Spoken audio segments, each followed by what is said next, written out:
Maureen is now in the city, and what stands on her way to achieving her dreams is the newborn baby Robin. Her sister Mary, after deep thoughts, have decided to make a big sacrifice. What is the sacrifice all about? Will she be returning back home to Riri? Welcome to the third episode of Sour Grape. Remember to go to Amazon.com and download the book for great read. So today we are continuing with the next episode, the third episode.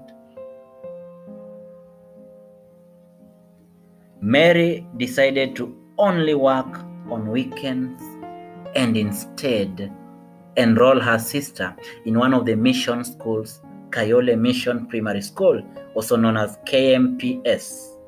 The institution was a stone throw away from their house in Masimba. The school was a church-sponsored institution dealing with the destitute in the region. She was lucky to be one of the few children that got an opportunity to be admitted, and within no time, the national exams were here with her. When the results came, she had exceeded expectations and emerged the best in her school. With all looking grimier for the family to bear, the school came in to save the situation. Through the leadership of KMPS, Maureen was admitted in their sister school, Kayole Mission Secondary. The tall, small-bodied girl with chocolate complexion was a darling to most of the people in the school. Her prowess and dexterity in acting, accompanied by her killer smile, became a test of her morals when she joined grade 9. The adolescent lady had already started showing irresistible features. Irresistible that when teacher Nzioka was employed under the Board of Management terms to teach biology, he immediately took notice of her beauty. Oh, she was bold and beautiful, shining in her little heaven. Nzioka immediately felt his heart beating and full of loneliness on his first encounter with her. It was a normal biology lesson in the afternoon and the first class for Nzioka with them. Good afternoon, girls. I hope you had sumptuous lunch for Githeri.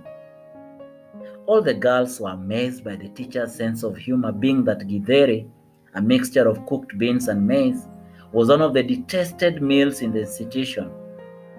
Most of the time, whenever it was on the menu, the majority of girls were failing to turn up to be served, instead resorting to fasting.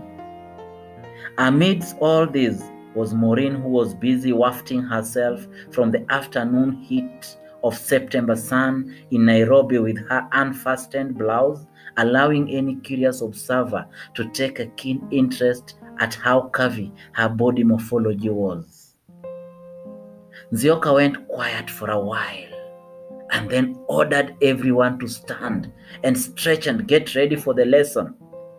This brought sanity in class, with everyone tidying up and coming back to senses. Beautiful with brains was a true definition of Maureen. Every time in school, whenever academic clinics were conducted, the statements from the teachers were always of an all-round child, a team player, a dedicated pupil. She was indeed the epitome of what the school's motto stood for: committed to excellence. One Saturday afternoon, Maureen received a strange visitor at home. Faith it was. Faith came with foodstuffs in a basket as a gift to Maureen. They were never great friends as such, and so seeing her at their home was a complete wonder. My cousin, Teacher Nzioka, sent me to deliver this to your sister, Faith said as she sat down. That afternoon, Maureen was home alone with Robin. Faith was a 12th grader gearing to sit for her final exams later that year. Thank you so much, was the statement that Maureen uttered as she gave Faith a glass of water to quench her thirst. After no time, Faith left. Curiosity killed the cat, and Maureen was metaphorically represented. She decided to check on the said gifts. The gifts were made up of foodstuffs from maize flour to sugar to baking powder to cooking oil to bathing soap and many more general effects. She was surprised. Nzioka must be a good teacher. In the middle of her reflection, Mary, her sister, came into the compound accompanied by, guess who? Mr. Nzioka and his other two colleagues at work. Mr. Nzioka was an able-built teacher and an ardent fashion lover. He was always in new shoes, suits, blazers, and watches. Fashion and him were very good buddies, and so that Saturday was not an exception. After natters with Mary outside the house, they left without even acknowledging Maureen's presence. When all the visitors had gone, and as true African lady full of morals, she decided to ask her sister why Nzioka visited them. He has been a good friend to us since the last time I came to school for academic clinic. He empathized with us and subsequently decided to be offering us shopping every end of the month, said Mary. That is so kind of him, Maureen answered in utter disbelief. Immediately Nyangweso arrived and the story changed. This was an act that was going behind his back and he had no right for briefs. Since that Saturday, Mr. Nzioka's cordial relationship with Maureen increased. He ended up picking Maureen to be the biology monitor and in charge of his school office. It was Maureen to decide on who attends what symposium and science congress competition. She was the de facto leader of students through Mr. Nzioka. Her naivety and innocence made her start taking homework assignment of the class to Mr. Nzioka's house when he was still at school. On arrival, she could clean up his dishes and mop the house of the teacher that turned out to be her favorite in the entire school.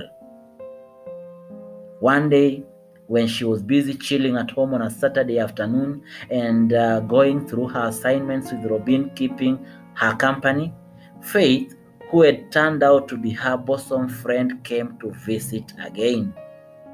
After a few minutes, Mama Robin also came in, and since she had spent almost a day without seeing her mother, the boy glided through Maureen's hand towards the mother, full of a smile. Hardly had Robin reached the mother's hand when Faith asked for permission to leave, but not before passing her message, the reason she visited them.